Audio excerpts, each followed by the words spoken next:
আসসালামু আলাইকুম। এটা হচ্ছে একটা পালসার কি N250 না N160? ও N160 বোঝার কোনো উপায় নাই, N250 আর N160। এটা হচ্ছে একটা পালসার N160 FI এবং হচ্ছে ডুয়েল চ্যানেল ABS। এই মোটরসাইকেলটা হাই লুকিং গ্লাসই তো নাই, কি ভয়ঙ্কর ব্যাপার রে ভাই। লুকিং গ্লাস ছাড়া মোটরসাইকেল চালানো হাই রে।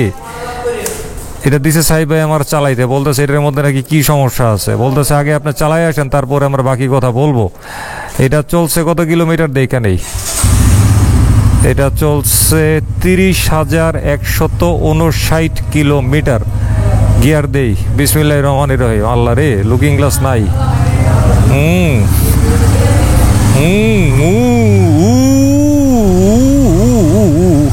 আল্লাহ রে, লুকিং গ্লাস নেই। আমি তো খুব ভয়ে আছি। লুকিং গ্লাস ছাড়া মানুষ কেমনে মোটরসাইকেল চালায়?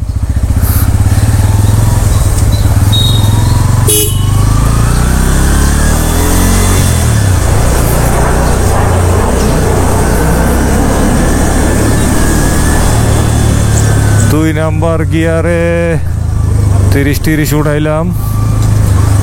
আর কি করুম,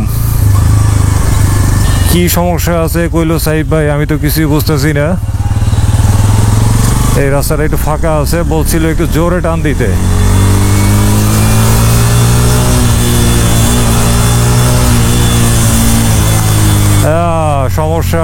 সমস্যা পাইছি। একটু ধাক্কাইতেছে। বুঝতে পারছি ধাক্কানোর সমস্যা আছে। ওই পারে ঘুরে আরেকটা টান দেই। আল্লাহ রে, লুকিং গ্লাস নাই, কিছুই দেখি না। মানুষ লুকিং গ্লাস ছাড়া বাইক কেমনে চালায়? পিঠে যদি একটা চোখ দিয়ে দিত এই মুহূর্তে আমারে আল্লাহ, তাইলে খুব ভালো হইতো।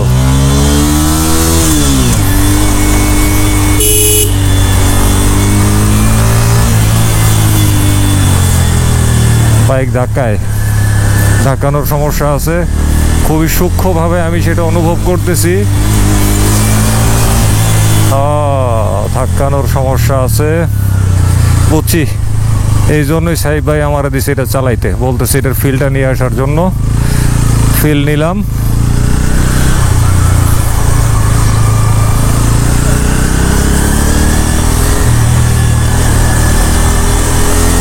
দিয়ে আসি সাহেব ভাইয়ের গাড়ি, সাহেব ভাইরে দিয়ে আসি। তারপরে হচ্ছে আমাদের বাকি কাজকর্ম হবে। আল্লাহ রে আল্লাহ, কলিজায় আমার পানি ছিল না লুকিং গ্লাস ছাড়া চালাইতে গিয়ে। কলিজায় আমার পানি ছিল না, এখন পানি একটু ফেরত আসছে।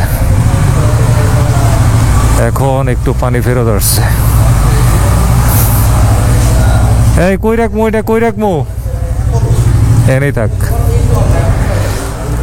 বাইক ধাক্কায়, ঠিক আছে, এটারে সার্ভিসে ধরবে এখন, তারপরে দেখবো কি হয় না হয়। Never slow up, no I don't take shit. I got no love for the fakeness. If you wanna play tough and wanna hate this, I'll always show up and make a statement. I don't ever slow up, no I don't take shit. I got no love for the fakeness. If you wanna play tough and wanna hate this, I'll always show up and make a statement. অবশেষে মোটরডগের ভেতরে চলে আসছি, সেই Pulsar N160 FI dual ABS মোটরসাইকেলটাকে নিয়ে, যেইটারে আমি একটু আগে চালাই আসছি। এবং সেইটা চালানোর সময় একটু ধাক্কা সমস্যা পাইছি, একটু ধাক্কাইছিল। এখন একটু কেন ধাক্কাইছিল এবং সেটা কিভাবে সমাধান করে, ধাক্কানোটার পেছনে আসলে কোন কারণটা দায়ী, সেই বিষয়টাই হচ্ছে এখন আমাদের সামনে এক্সপ্লেন করবে মোটরডগ এর সাইফ ভাই, আমাদের বিশিষ্ট সাইফ ভাই। তো সাইফ ভাইয়ের দিকে আগাইতে থাকি। এত সুন্দর করে আপনারা বললাম বিশিষ্ট সাইফ ভাই, আর আপনি গালে হাত দিয়ে দাঁড়াই আছেন। রোজায় ধরছেন মিয়া, রোজায় ধরছে আপনারা না? বেরোজগার এটি বুঝবো না ভাই মিয়া, আপনি এটির কাম পারেন না। আপনি কোন রোজায় ধরছেন না? রোজার কোনটার কাম? আপনি এটি পারেন ভাই? রোজায় ধরার জন্য কাম করতে হয় না ভাই, বাড়িতে ঘুমায় থাকলেও রোজায় ধরে। তাই এটা জিনে ধরার মতো। আপনি আসলে এটা পারেন না, এর লেগে আপনি পারি তো না, এই লেগে আপনি বন্ধ। আল্লাহ আমার এটা লেগে বানায়। এইসব ফাঁকিবাজি বাদ দেন। কি হয়েছে, কে লেগে খুলছেন এটা? কোন এটা ধাক্কায় যে আপনি অল্প একটু পাইছেন। হ্যাঁ, অল্প একটু পাইছি। মেইনটা হচ্ছে কি আপনার এটা ধাক্কাইতে বন্ধ হয়ে যায়। ধাক্কাইতে বন্ধ হয়ে যায়। মানে ইঞ্জিনটা যখন আরো হিট তৈরি হয় তখন এই ঘটনাটা ঘটে। আচ্ছা আমি মানে পিকআপ ধরে আছেন না, হ্যাঁ। যে ছেড়ে দিবেন না বন্ধ হয়ে যাবে, বহুত কথা। পিকআপ দিয়ে আসছে ছাইরা দেবো বন্ধ হয়ে যাবো। আচ্ছা ফুয়েল পাম্পে সমস্যা হলে যেরকম হয়। রাইট, আচ্ছা বুঝতে পারছি। যাক আমি তো অল্প চালাইছি, আমার কাছে ওই সমস্যাটা হ্যাঁ, অল্প মানে- বিদ্যা ভয়ঙ্করী। আর কি চালানোর বিদ্যা, চালানোর বিদ্যা এটা। চালানোর বিদ্যা না। মজালন মিয়া, মজালন মিয়া এত কষ্ট করে চালাইছি। অল্প চালাইছেন কি, বেশি চালাইবেন। মজালন মিয়া, হ্যাঁ, আচ্ছা বেশি চালাইলে বুঝতেন। বেশি চালাই বুঝতাম না। আচ্ছা আবার চালাম ওরা ইঞ্জিন ফাটাইলাম আপনার রায়। আচ্ছা, আচ্ছা এখন কোন এরপরে এখন কি ঘটনাটা কি হয়েছে, ভালতে কইরে ওমর চুবাইছিস নাকি? লয় লয়, তো ঘটনাটা বর্ণনা করি। আচ্ছা বলেন। এটা এরকম পাওয়ার ল্যাগ করতো, উনি পরে সার্ভিসে নিয়ে গেছে। সার্ভিসে নিয়ে যাওয়ার পরে ওরা থ্রটল বডি টডি ক্লিন করছে। ক্লিন করার পরে এটা আমরা রিসেট করার জন্য নিজেরাও করি। আচ্ছা এটাকে বলে বাজাজ বলে 3-in-1 সেন্সার। 3-in-1 সেন্সর হ্যাঁ। বাজাজ অফিসিয়ালি বলে। হ্যাঁ, আচ্ছা আপনি এটাকে আইএসসি ভালভ কিংবা আইসিবি ভালভ হিসেবে চিনি, ইয়েস। ঠিক আছে। হ্যাঁ মূলত এটা কাজ হচ্ছে কি চোখ করা। চোখ করা, Right? রাইট। হ্যাঁ কাওয়াসাকিতে দেখেছেন সেম জিনিস, হ্যাঁ কাওয়াসাকি ধৈঞ্চা, হ্যাঁ কেটিএম এও সেম জিনিস। হ্যাঁ তো এইটাও সেম জিনিস। এটা 3-in-1 কেন বল আমি জানি, এটা এখনো বিস্তর পড়াশোনা আমি পাই নাই। আচ্ছা তো এইটা লাইন লাগাইয়া অন করি আমরা রিসেট করার জন্য। তো এটা খুললা পড়ছিল লাভ দিয়া। হ্যাঁ পড়ছিল, পরে আবার ওইটা লাগাইছে। লাগানোর পর এখন যেটা হচ্ছে পিক আপ দেয়, হ্যাঁ। ছাড়ে গাড়ি বন্ধ হয় যে গরম হইলে। গরম হইলে। আচ্ছা আমার ধারণা এটা মনে হয় চোখ করে থাকে সারাক্ষণ, কিন্তু চোখ করলে তো আরপিএম বেড়ে থাকবে, আরপিএম বাড়েও না। কোনো একটা জায়গাতে এই কাহিনীটা করে সে। আচ্ছা এটার জন্য হ্যাঁ থ্রটল পজিশন রিড করতে পারে না। আচ্ছা তো আমরা এটা আনতে দিয়েছি একটা, যদি এখন আমরা টেস্ট করি না, আমাদের কাজ শেষ হয় নাই। আচ্ছা আচ্ছা আচ্ছা এখন কি মানে এটা আপনি অনুমানের উপরে এটা আনতে দিছেন নাকি 100% শিওর? হ্যাঁ, মুড়ির মতো নষ্ট হয়, মুড়ির মতন নষ্ট হয়। জিএসএক্স আর যেরকম হয় এটাতেও তাই, ওই জিএসএক্স আর আইসি বাল্ব যেরকম যায় এটাও তাই। এটাও তাই। আচ্ছা এখন আর ভালো একটা কথা মনে হয়েছে, এখন জিএসএক্স এর আইসি বাল্ব নিয়ে অ্যাডজাস্ট, বিশেষ করে অ্যাডজাস্ট নিয়ে যেই ধরনের ভুক্তভোগী আপনার এখানে আইসা সফলতার সাথে ঠিক করছে, এখন এই ধরনের ভুক্তভোগী হওয়ার সুযোগ কি এটার মধ্যে আছে? না, কেন নাই? এটা আপনার ম্যানুয়াল অ্যাডজাস্টেবল কোনো কিছু নাই। আচ্ছা এটা অটোমেটিক চাপ দেয় নামে। আচ্ছা হ্যাঁ, চাপ দেওয়ার নামে আচ্ছা। অটোমেটিক। হ্যাঁ জিএসএক্স আর ওইটা আগে ম্যানুয়ালি একটা পজিশনে নিতে হয়, স্ট্যান্ডার্ড পজিশনে। মশরায় মশরায়। হ্যাঁ, আর এটার মধ্যে মশরানির কিছু নাই, কিছু নাই, ডাইরেক্ট ঢোকাইবো টাইট দিব। একেবারে আচ্ছা বুঝতে এটা পারছি। ইজি। ইজি। আচ্ছা তার মানে বাট বলা যে যায় কয়টা হায়ার সিসি সুপার বাইক ধরনের জিনিস আছে সব কয়টাতে জিএসএক্স এর ওই ধরনের ভ্যালভ পাবেন, আচ্ছা জিনিস পাবেন, এগুলা পাবেন না। আচ্ছা এটা ইন্টারেস্টিং, কোনো একটা বিশেষ কারণ থাকতে পারে। আচ্ছা তো এটা আমরা আনতে দিছি, এমনি এমনি আনতে দিছি, মুড়ির মতো লাগে, আমরা এটা লাগাই দেবো, এটা আমরা আমাদের মতো করে অ্যাডজাস্ট করবো। আচ্ছা না হইলে আমরা সেকেন্ড ফেজে ঢুকবো আর কি, বুঝতে এগুলা পারছি। নিয়ে। তারপর এটা একটা মাস্টার সার্ভিসিং দিব। আচ্ছা মানে মাস্টার সার্ভিসের জন্য আসছে, কিন্তু মূল সমস্যাটা হচ্ছে ওইটা। ওকে ঠিক আছে, আসুক, তারপরে আমরা দেখি এই দানব কি রেজাল্ট দেয়।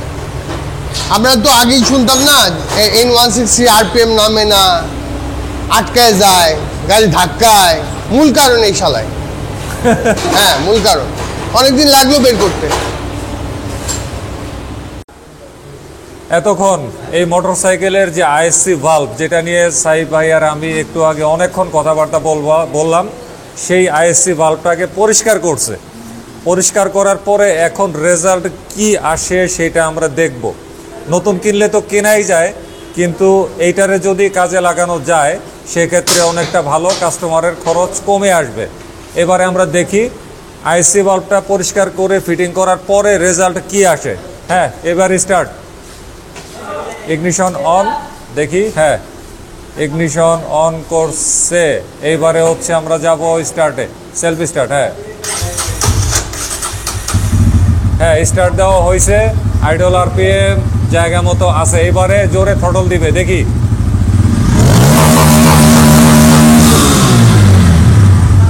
একবার দিল, এই যে এই যে এই যে এই যে এই যে আবার দেন তো ভাই, আবার দেন, আবার দেন, আবার দেন। আমাদের আগে আসসালামু আলাইকুম। ওয়ালাইকুম আসসালাম। দেন, এই যে কত জোরে দিছে, কত জোরে দিছে, কিন্তু উঠে না, একেবারে ফুল না। ওস্তাদ আপনাকে সালাম। এটা তো দাঁড়ান, আবার দেন। চলে। এই যে কত জোরে দিয়ে রাখছে, আরপিএম উঠে না, এই যে ফাটতেছে।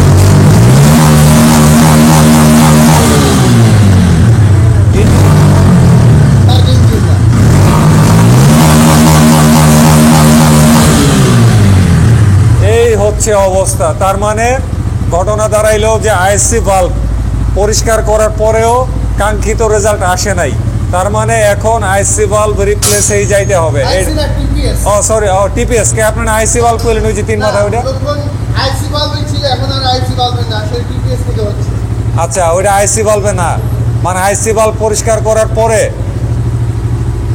মানে আমি বুঝতেছি না। দাঁড়ান দাঁড়ান একটু রাখেন। সেম সিম্পটম আইসি ভালভের জন্য হয়। এই সমস্যা আইএসসি ভালভের জন্য হয়। আচ্ছা, তারপরে তার এখানে আইসি ভালভের জন্য হচ্ছে না। এইখানে আইএসসি ভালভের জন্য হচ্ছে না। আচ্ছা, সিম্পটমে একটা পার্থক্য আছে। আইসি ভালভের জন্য হলে হ্যাঁ, আচ্ছা, বুঝতে পারছি, আজকের লাফাইতে থাকবে, বুঝতে পারছি, আটকায় যাবে, এটা ঘটবে না। বুঝতে পারছি। সাহিব ভাই বলতেছে আইএসসি ভালভের জন্য হইলে এটা হবে না। এইরকম হবে না, আটকায় যাবে, কিন্তু উপরের দিকে একেবারেই উঠবে না। হ্যাঁ, এই যে আচ্ছা। নামার সময় হয়তো আটকায় যাবে, কিংবা 1500 থেকে উপরে নিচে উপরে হ্যাঁ। নামা করবে, হয়তো গাড়ি ধাক্কাবে। হ্যাঁ, কিন্তু আপনি পিক আপ দিচ্ছেন, করতেছে না, মানে এটা টিপিএস রিড করতে পারতেছে না, থ্রটল পজিশন। আচ্ছা, throttle position sensor TPS, TPS read করতে পারতেছে না, এই হলো সমস্যা। তাইলে কি ভাই টিপিএস কি আলাদা পাওয়া যায় নাকি পুরা থ্রটল বডি? পাওয়া যায়। এটার আমার যে পার্ট ক্যাটালগ আছে ওখানে এটার উল্লেখ নাই, টিপিএস যে আলাদা পাওয়া যায়। আবার এটা টিপিএস এর যে পার্ট নাম্বার, সেটা আইসি ভালভের পার্ট নাম্বার সেম। এটার মধ্যে একটা পেজ আছে, মধ্য কথা পাওয়া যায়, ওটা আমরা আনতে দিছি। তো এই Pulsar N160 FI double ABS এর মালিক হচ্ছে রাসেল ভাই। রাসেল ভাই, আপনার চুল কই? হ্যাঁ ভাই, চুল উঠে গেছে। চুল উঠে গেছে? তো যাই হোক, রাসেল ভাইয়ের চুল যেরকম উঠে গেছে, ওনার বাইক থেকে কিন্তু এই টিপিএসটাও কিন্তু উঠে গেছে। এই টিপিএস এর কারণেই ওনার বাইকে এত এত সমস্যা হয়েছে, এবং এই কারণে ওনার এই টিপিএসটাকে পরিবর্তন করতে হয়েছে। ওনার বাইকে যেটা হয়তো, এই যে ইঞ্জিনটা গরম হয়ে যাওয়ার পরে পাওয়ারটা ছেড়ে দিত নাকি ভাই? আচ্ছা, পাওয়ারটা ছেড়ে দিত। এবং রাসেল ভাই আসছে হচ্ছে কিন্তু সুদূর কুষ্টিয়া থেকে। কুষ্টিয়ার কোন জায়গায় আপনার বাড়ি? কুষ্টিয়া দৌলতপুর। কুষ্টিয়ার দৌলতপুর। আচ্ছা, এই বাইকে এই যে এটা লাগাইলো টিপিএস সেন্সর, এটার নাম জানেন তো? এটা 3-in-1 সেন্সর বলে। 3-in-1 সেন্সর, হ্যাঁ। আর এটা থাকে কই? এটা থাকে হচ্ছে আপনার থ্রটল বডির পাশে, থ্রটল বডির মাথায় হ্যাঁ, সকেট করা থাকে। হ্যাঁ। যাই হোক, আচ্ছা, আপনার এই বাইকে আপনি তো চালাই আসছেন। জি। আচ্ছা, চালাইয়া আসার পরে আপনার কাছে কি মনে হয়েছে বলেন? না, যে সমস্যা নিয়ে আসছিলাম সমস্যার সমাধান হয়ে গেছে। ইঞ্জিন গরম করছেন ভালো করে? হ্যাঁ, গরম করছি। তখন আমি যখন প্রথমে নিয়ে আসি, তো পিক আপ দিলে পিক আপ ছেড়ে দিত, হ্যাঁ। অ্যাক্সিলেটার দিলে অ্যাক্সিলেটার নিত না, বন্ধ হয়ে যেত। কিন্তু হ্যাঁ। এখন ঠিক আছে। এখন ঠিক আছে। আচ্ছা আচ্ছা, এখন মোটরকে আপনার সর্বমোট খরচের পরিমাণ কেমন গেল? সর্বমোট খরচ হচ্ছে 4200 টাকা মতো। 4200 টাকা। পার্টসের খরচ কেমন গেছে? পার্টসের খরচ গেছে 2000 টাকা মতো। 2000 টাকা, আর বাকিটা গেছে মজুরি। আচ্ছা, এখন কি কুষ্টিয়া কি আপনি আজকেই চলে যাবেন? জি, চলে যাবো। আচ্ছা, কি ভাই কাজ করছেন থ্রটল বডিতে, আপনি তলে হাতান কেন? বাইক ধরলে কালি লাগে না, তা তলে হাতাইবেন কেন? এই কাজল দিয়ে দিছি নেন আপনার চকলেট। পায়ে। আচ্ছা ভাই, এটারে তো মানে এটার কি 3-in-1 সেন্সর কয়? ওরা নাকি- 3-in-1 বলে। এখন তিনটা কি কি আমি জানি না এখানে। যেমন ধরেন আচ্ছা। ইনটেক এয়ার প্রেসার হয়তো সে দেখে, হ্যাঁ, থ্রটল পজিশন দেখে, আচ্ছা আরেকটা কি আমি জানি না। আচ্ছা, যাই হোক, এটারে যদি টিপিএস বলা হয় তাহলে কি ভুল হবে? না না, এটা টিপিএসসি। টিপিএসসি, বাট এটা 3-in-1। ওরা বলে 3-in-1, ওরা বলে ইন্ডিয়ান না। আচ্ছা, ইন্ডিয়ান থেকে 3-in-1। হ্যাঁ। আচ্ছা, এখন আজকে আপনি যে সমস্যাটা সমাধান করলেন এটা, এখন পালসার N160 বা N250 যদি হয়, এই ধরনের সমস্যার ক্ষেত্রে কি শুধু এইটাই তাই? না না না, আচ্ছা ভেরি রং, শুধু এটা দায়ী না। আচ্ছা আর যেটা আমরা বলি ICV valve, ICV ideal speed control ওই করে যে যে, শিষ্ণু। হ্যাঁ আইএসসি ভালভ কিংবা আইসিভি ভালভ যেটা বলি, হ্যাঁ। সেও এই ধরনের কাণ্ড করে। আমরা কিন্তু ওনাকে প্রথমে ওইটার কথা বলছি, হ্যাঁ বুঝছেন, পরে আমরা শেষে যে আমি সিদ্ধান্ত চেঞ্জ করছি যে আমি এটা দিব, আচ্ছা বুঝছেন। ওই যে ওই এক্সপেরিয়েন্স একটা ম্যাটার্স, আচ্ছা যে কারণে ওনার আমি কিন্তু দুইটাই আনছি সেন্সার, হ্যাঁ। কিন্তু এটা লাগাইছি, ওইটা লাগাই নাই, যেটাকে আচ্ছা। প্রথমে সন্দেহ করছিলাম। আচ্ছা হ্যাঁ থেকে ওইটা টাকা নেই নাই আমার, আচ্ছা আচ্ছা আচ্ছা শখের ঠেলায় আনছি আর কি। পরে এটা লাগানোতে হয়ে গেছে, আচ্ছা। সিমটমের জন্য আর কি এটা করছি। আচ্ছা। এটার কোনো রিডিং কিন্তু ওবিডিতে দেয় না। আচ্ছা ও এটা রিডিং ওবিডিতে দেয় না, না। তাহলে তো আরেক বিপদের কারণ। হ্যাঁ এই জিএসএক্স এর মতো, জিএসএক্স এর মতন। আচ্ছা এটা যে সমস্যা, এটা হ্যাঁ। রিডিং দিবেন, এটা ভোল্টেজও দেখায় না।